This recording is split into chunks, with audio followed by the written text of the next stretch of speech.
What is 21st century learning? 21st century learning provides details on what skills are necessary for students to have in the 21st century. And it's not just about learning the content, but what skills are necessary to understand the knowledge and the material that the kids are learning. And there's a basic framework for the 21st century learning, and the 4 parts, it's kind of shaped like a rainbow, and the 4 parts at the top are life and career skills, learning and innovation skills, which include critical thinking, communication, and collaboration, core subjects and 21st century themes, and lastly, information and media technology. So under the 4 outcomes in the framework for 20th century learning, there are 4 support systems. And these include standards and assessments, curriculum and instruction, professional development, and learning environments. In standards, it focuses on skills and it builds a deep understanding rather than just shallow knowledge. In assessment, you have to have a balance of assessments in your classroom, and teachers have to make sure they have feedback from their students to make sure they're engaged. In curriculum and instruction, it teaches the skills discreetly so the students know exactly what they're learning and what they have to do. It provides opportunities for applying the skills across different content areas, and it's not just in one subject area. And it is different skills that can be used in multiple subject areas, not just one, as I said before. In professional development, it helps teachers learn how to communicate better with each other and talk about what they're doing in their different classes. Teachers can also identify students' learning styles based on their assessments and different activities they do in the class. And it also helps teachers develop ability to use various strategies. Lastly is learning environments. This supports professional learning communication, and it enables students to learn in a real-world 21st century context. So they don't just learn in the actual classroom, they take students on different field trips so they can have a real grasp of what they're learning or what they're going to see or do in the future. Like most schools, they focus on different subjects, but for 21st century schools, they focus on the mastery of these subjects. And some of these subjects include global awareness, financial, economic, business, and entrepreneurial literacy, civil literacy, health literacy, and environmental literacy. In global awareness, there's a focus on working with diverse groups, and the children learn to use skills to address global issues as well as understanding other cultures. In financial, economic, business, and entrepreneurial literacy, the students learn how to make economic choices, and they learn how to understand the role of the economy, and they use these skills to enhance workplace productivity. Civil literacy, students learn how to participate in the civil life, and they exercise the rights and obligations at a local, state, and national level, as well as understanding the global implications of civic decisions. In health literacy, students understand and obtain health information, and they learn how to understand physical and mental health measures, as well as learn how to make health-related decisions. Finally, in environmental literacy, students learn and understand the environment such as air, climate, land, etc., and they know society's impact on our world, as well as learning how to investigate and analyze environmental issues. 21st century learning is mostly about experience. As I said before, it's mostly about learning the skills of how to learn the content in the classroom, and it's not just rote memorization, different facts, different math facts, different science facts. It's actually taking that knowledge and using it in their future of what they're actually going to do. So it's not just about learning the knowledge in the classroom, but using it, learning how to use it in the future. Also in relevance to 21st century learning and experience is the combination of formal and informal learning. Formal learning is pretty much whole classroom instruction with the teacher just teaching normally what you would see in a classroom, maybe in higher grades. And informal learning is having the students being involved and doing different activities. And with informal learning and them doing the activities, it actually makes the content more real to them because they get to see what they're actually doing. And underneath as well, participation is a really important part, especially in informal learning, because the students are participating, and it's not just having the teacher up there talking. So that's really important. And finally, it's really the shift from education to learning and having the students learn the information and use it in the future. So why teach 21st century skills? Students need to be taught more than just the core subjects in order to succeed in the real world. Other skills they need include information literacy, problem solving, collaboration, communication, creativity and innovation, and responsible citizenship. For information literacy, being able to think critically and make judgments is essential, because in life there are always choices to be made. In problem solving, open-ended problems are common everywhere, regardless of the workforce that is chosen. Collaboration, students need to be able to work together because this will also be necessary in the workplace. Communication is super important. It is necessary in all work fields, and it needs to be done effectively. In creativity and innovation, it's not just needed in elementary school. Many of today's newest advances in technology and applications have come from someone's creative ideas. For responsible citizenship, managing money is a key thing for students to learn. We want our students to live a successful life, and we can help lead them there by teaching them about financial responsibility. All of these skills work together to help students succeed in the workforce and future once they have graduated from school.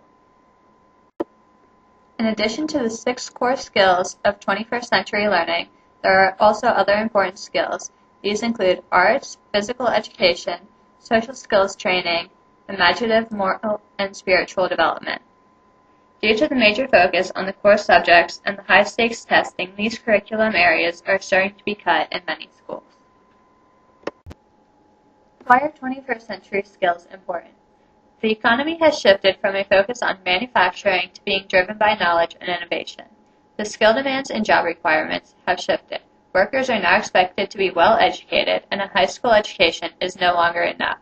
The strive to close the academic achievement gap may be within reach with the use of 21st century skills.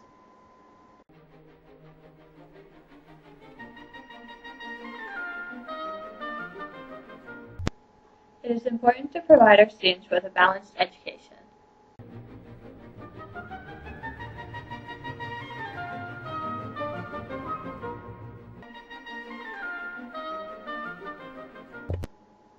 The 21st century learning skills. The first learning skill is information literacy. In today's society, technology and media surround us. We have access to an abundance of information at the click of our fingertips. To be successful in the 21st century, children need to know how to access information efficiently and effectively. They also need to know how to evaluate information, critically and competently. Once they know how to collect information and evaluate their findings, they then need to know how to use the information appropriately and manage the flow of information from source to source. The second skill is communication. Another key component to 21st century skills is the ability to articulate thoughts and ideas effectively and in various forms of communication, such as written and nonverbal. With effective communication, students also need to be able to listen to determine meaning and decipher intentions. Students need the ability to use communication for a range of purposes, such as to persuade or inform. A final key aspect to the skill of communication is the ability to effectively communicate in diverse settings.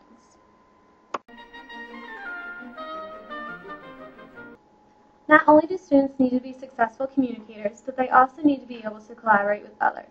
Effective, respectful collaboration with diverse peers is another crucial component to the new movement.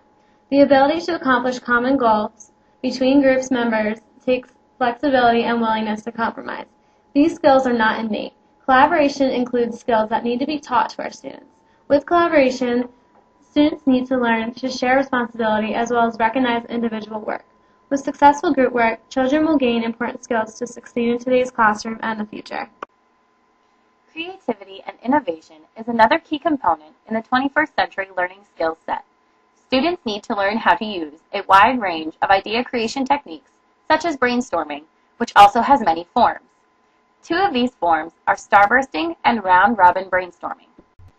Starbursting is where students use questions to understand new ideas.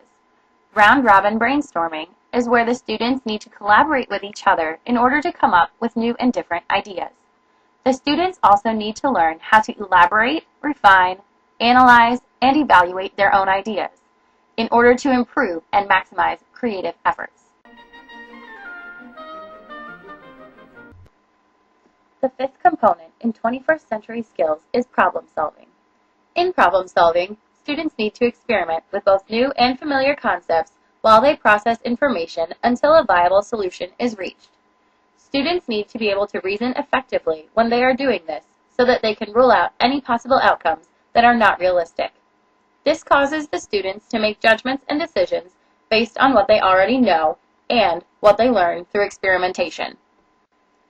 The final piece of the 21st century skill set is called responsible citizenship, or civil literacy. As a part of responsible citizenship, students need to participate effectively in civic life. This is done through knowing how to stay informed and understanding the different governmental processes. Students also need to know and exercise their rights and obligations as citizens at local, state, national, and global levels. A key component to effectively teaching 21st century skills in the classroom is creating learning targets. A learning target is a broken down objective to any lesson. A learning target shows what to learn, how deeply to learn it, and exactly how to demonstrate students' new learning. It gives students insight of the new material they are about to learn and the goals they are trying to reach for that lesson. Unlike an objective, which is normally seen in a lesson plan, learning targets are for not only the teacher but also the whole class. Teachers inform the students of the learning targets before a lesson so they know what they are working toward. Objectives are created from standards, whereas learning targets are created from the student's point of view.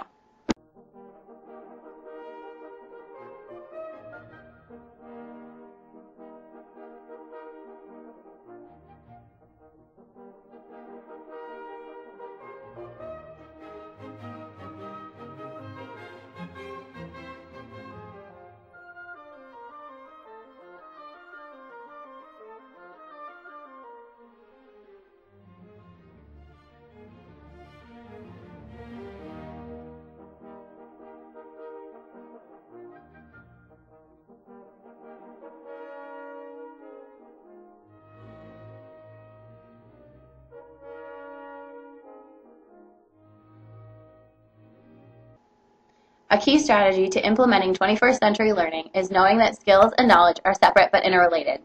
Knowledge is knowing the background of a problem, being able to recognize the underlying structure. In order to use skills, you need domain knowledge. An example of this is a scientific experiment in making a hypothesis. You must have some background knowledge about the experiment in order to make a reasonable hypothesis. Overall, without skills, it is difficult to acquire knowledge, and without knowledge, it is difficult to acquire skills. Another strategy to teaching 21st century skills is the ways in which teachers introduce new topics. This involves exposing students to a variety of examples to help them understand the new concept and providing various experiences for students, such as group work. So, in order for successful 21st century learning, teachers need to be more aware of the appropriate strategies and skills during instruction that will help students to learn to their fullest potential. A few final strategies to teaching 21st century skills are collaboration of teachers. This means having effective communication and connections with your colleagues. Training. Teachers need to continue their education to be updated with the new classroom trends.